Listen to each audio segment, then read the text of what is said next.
Let me identify her, Judge. And Yes. Would you state your name, please? Michelle Carpenter. And Ms. Carpenter, of course, you're the defendant in this matter. You understand that? Correct. And the charges that have been placed against you, is that correct? And a plea was entered some months ago, and you're here today for the sentencing hearing, and you want to allocute to the court, and you have that prepared, and I think the court has a copy. And we'd like to introduce that, Judge, as an exhibit to this allocution. Yes, Your Honor. Thank you. Thank you.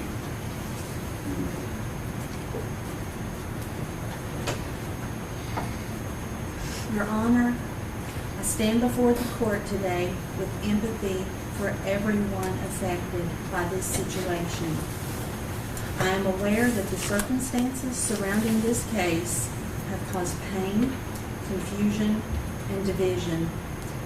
I recognize the weight of what has brought us here and how it has affected not only my life, but the lives of others as well. This experience has deeply shaped me. It has challenged me, humbled me, and reminded me of the seriousness of responsibility and the importance of integrity. I am deeply disheartened that any child or parent may have felt uneasy or believed a child was treated inappropriately under my supervision. And I apologize for the distress that resulted from this situation. It pains me to know that my actions, or even the perception of them, may have caused distress or diminished the trust that families placed in me. Throughout my career, I conducted myself responsibly and in accordance with the resources, training, and guidance provided by my school district. My highest priority was to create a safe, nurturing, and structured classroom that promoted learning, independence, and respect, and I remain troubled that my dedication could ever be misinterpreted. There are days I look back on my time as a pre-K special education teacher and I smile, grateful for the moments of joy, growth, and connection that I shared with my students. And then there are days I wonder how I made it through it all. Do I regret becoming a teacher? Absolutely not. But would I choose to do it again? I don't think I could. The experience left me mentally, emotionally, and physically exhausted and heartbroken in ways I did not anticipate. I often say now that I still love teaching, but I no longer love what it means to be a teacher. At the time of the incidents before this court, I was responsible for the constant supervision, safety, and instruction of up to 14 preschool-age children with significant special needs. Many required intensive, hands-on support throughout the day. My role demanded frequent split-second decisions in response to unpredictable behaviors, medical needs, emotional dysregulation, and immediate safety concerns, often in an environment with limited staffing and resources.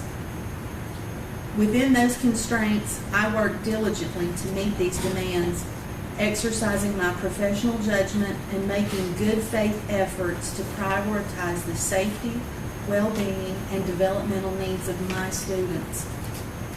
The physical setting itself created additional challenges.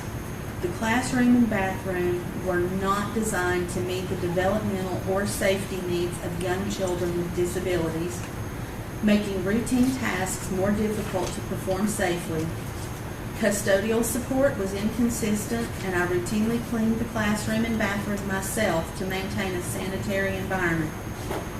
Outdoor play areas lacked appropriate fencing and age-appropriate equipment, increasing supervision demands and safety concerns. Although staffing ratios technically met the state requirements, the intensity of student needs required more support than was provided.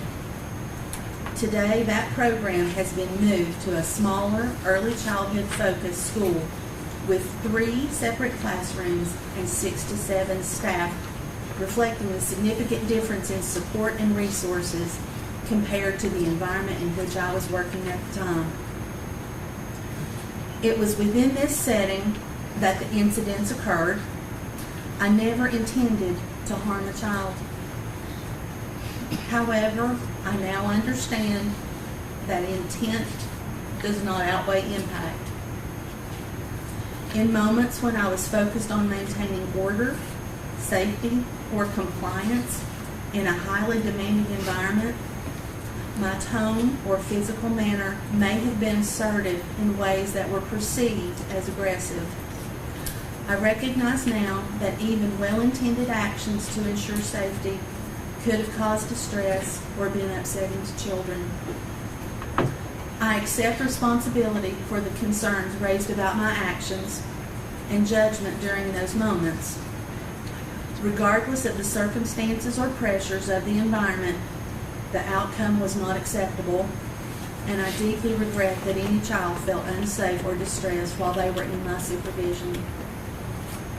After much thought and reflection, I made the decision to retire from teaching, knowing it was the right step to bring closure to a significant part of my life. While I'm grateful to have lived my childhood dream of becoming a teacher, my heart's been broken by the way these events unfolded. I cannot remain in a role where the demands, the scrutiny, and the responsibility are no longer aligned with my well-being. I know my limits, and I adjusted my life accordingly, focusing on my family, my faith, and caring for my own well-being. Even so, I often reflect on the work I so loved, and I still struggle to understand how things unfolded the way they did. It is painful to recognize how far the consequences have reached, not only for me, but for others as well. For a long time, I carried a deep sense of loss over no longer being active in the field to which I devoted myself. And I continue to reflect on how I might carry forward the qualities of compassion, commitment, and service that shaped my years as an educator. And I also want to say from my heart that my hopes for the children I once taught have never changed. I continue to want only the best for them, that they learn all they can, grow into their best selves, and lead productive and joyful lives. My greatest wish is that each of them reaches their fullest potential, and I will always hold that hope for them.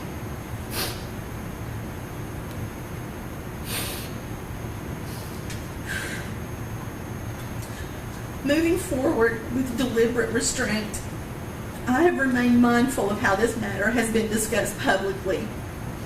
I have been spoken of, but not spoken to. I have not engaged with the media or responded to requests for comments, choosing instead to preserve the dignity of this process and conduct myself with composure and integrity. While I cannot control what is said publicly, this experience has taught me that sometimes the loudest voices do not speak for the truth, and that truth often carries itself quietly with a strength that endures even when overshadowed. Over the past nearly 4 years, I have continued to conduct myself in a respectful and law-abiding manner. That has not been an effort to prove anything. It's simply who I am and who I have always been.